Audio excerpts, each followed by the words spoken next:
Hello, Internet. This is part two of my letter in response to someone inquiring about my atheism and Christian background. So here we go.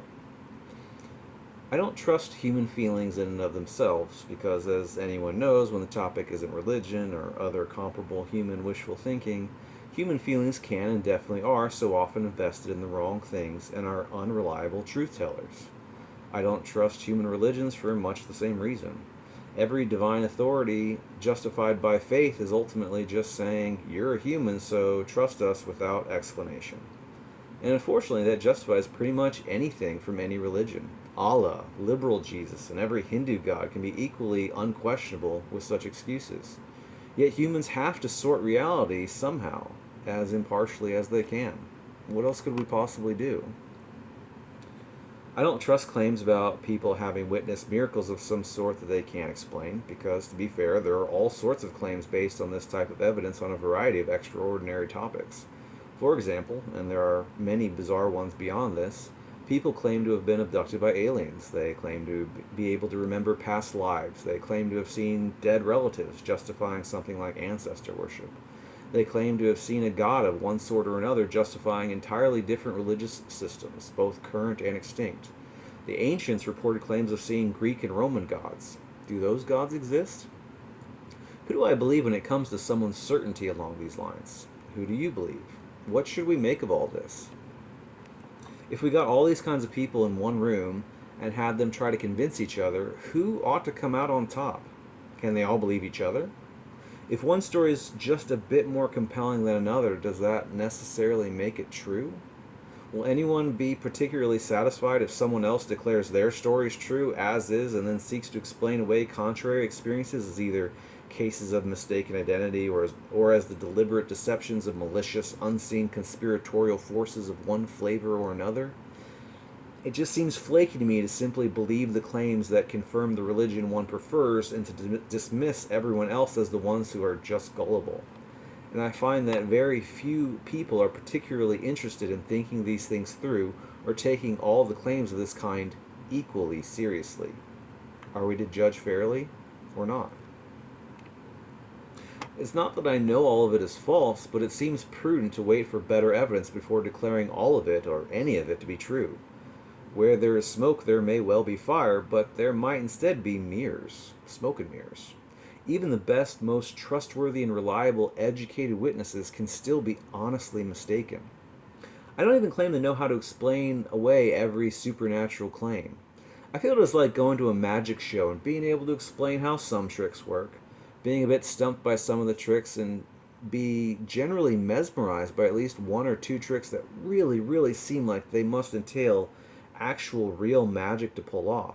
The stage magician may even claim it is all just an illusion, but that doesn't mean some of the tricks aren't incorrigibly hard to explain. There are a lot of claims out there, and I accept that some unverifiable supernatural claims are bound by chance circumstances to be much harder to explain than others, and that this is to be expected in a complicated, ambiguous world. The bottom line remains that even some unverifiable supernatural claims possibly being true doesn't put me personally in a position to live a real Christian life. One needs actual, ongoing, authoritative guidance and personal spiritual support to know what is supposed to be correct doctrine, appropriate application, and to know whatever one's actual active standing with God is supposed to actually be. If you have even one single important question that needs an answer this side of hell, there just won't be a real answer. Which pastor or priest from which denomination do you ask? And that's assuming you even know which religion is legit. Which verse of the Bible applies? How can you be so sure you haven't gotten it critically wrong? It isn't divine authority if you have to figure it out yourself. Hence, that divine authority doesn't exist, practically speaking, if you have even just one crucial question. And I have a lot of them. Humans have not been put in a position to sort the spiritual signal from the noise. One can speculate that this is the result of Satan's doing, but we are still in that impractical position of ignorance regardless. Even if perhaps someone really was saved by an angel from a car wreck that one time. And some random angel sighting, for example, isn't actually that helpful in terms of sorting out the supernatural realm. Was it even an angel? Perhaps it was an alien from another planet or dimension that resembles our cultural conception of angels to some degree, and was in the neighborhood and wanted to do something good for someone in trouble that they happened to witness. If we run off to the nearest First Baptist church, assuming all their spiritual teachings are legit as a result, we may well end up believing a whole bunch of things some enlightened, non religious race of alien beings is completely against.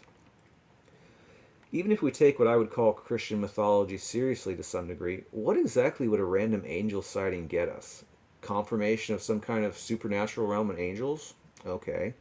But whose side are they on? Which gods are currently in charge? What is the current state of noetic politics and our relationships to them? This is like seeing a politician once and presuming to know anything about the last 30 years of politics and lawmaking in the Senate.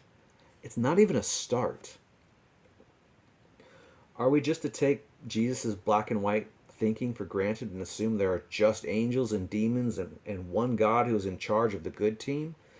If angels could break away from heaven, then why couldn't another group do that again for different reasons? Why couldn't demons split into their own warring factions? Can we actually be sure that the Christian God really is the supreme God and not just a really powerful being who perhaps experienced a successful heavenly coup a millennia ago and we were just never informed about it? This is like not having any news coverage of Washington, D.C. for thousands of years. You can't even cry fake news if there is no news. I'm assuming you don't trust all the pro Mormon literature from the 18th century, even when it comes to the mundane claims, much less the fantastical ones. Well, that's what the New Testament is like to me, except that we only have pro Christian sources from the first couple hundred years of Christianity. The difference is that we actually have a bunch of contrary stuff, news articles, etc., on Joseph Smith, which gives us a much better idea of how early Mormonism probably went. The New Testament, in comparison, is nearly a complete lost cause thanks to the specter of credulity and pious fraud rampant in the world today and throughout history. There was not some moment of epic clarity and an epidemic of fact checking in first century Judea. Even in the recent world, there are Hindu gurus with millions of followers who claim their spiritual leader has many fantastic supernatural powers. And yet, are you even for a moment that inclined to even go look it up yourself to see if it's legit? Or do we all well know we live in a world where lots of people are obviously very credulous and willing to believe the unbelievable and defend the indefensible? Jesus' simplistic binary views about Satan not being against Satan look a lot more like heavenly propaganda than trustworthy intel. If we drop ourselves in the middle of Syria and just assume whatever group of freedom fighters we come across happens to be the good team and everyone else is the bad team, that would be a rather random way to sort out reality. And it ignores that there are many, many warring factions with all sorts of grievances and perspectives on their fight that we should probably know about if we're going to get involved. How in the world could we hope that heavenly politics would be as simplistic as Jesus portrays? The point is, in all of this, even quote unquote good evidence at this level isn't really that helpful without pervasive, straightforward, trust building communication from a real loving God who has been there the whole time helping everyone sort out their spirituality, which is something we obviously just don't have. And so basically all of these kinds of claims of random supposedly supernatural occurrences they're just effectively meaningless to me. They end up being like random pieces of evidence that fit a whole bunch of possible supernatural pictures and no real way to sort it out. We have no idea if these are Allah's angels, liberal Jesus' angels, angels who lost their God and currently are trying to get their act together in heaven, traditional Protestant or Catholic brand angels who for some inexplicable reason have to be ninjas about everything, or whatever the case may be. If we go over to the Middle East in the heart of Muslim majority countries, do you really think they tend to see Christian angels saving people from burning cars?